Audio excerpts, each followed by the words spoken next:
make of this move by the Jamaican government to grant Jamaican-born England and Manchester City forward Raheem Sterling some kind of tourism ambassadorial role for Jamaica?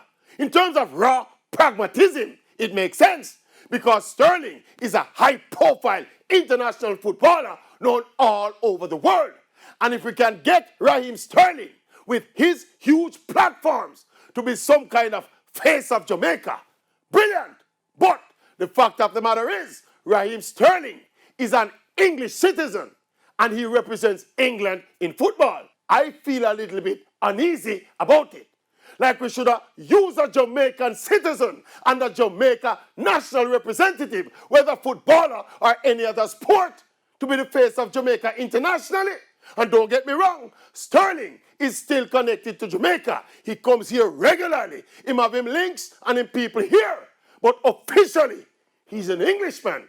Me just feel we should elevate one of our own and give them that privilege and that opportunity. Plus, Sterling plays for Manchester City. If he was still a Liverpool player, it would have bother not too bad and make it even worse. If he left Liverpool and go to Man City, now me uneasy about it. Me uneasy about it.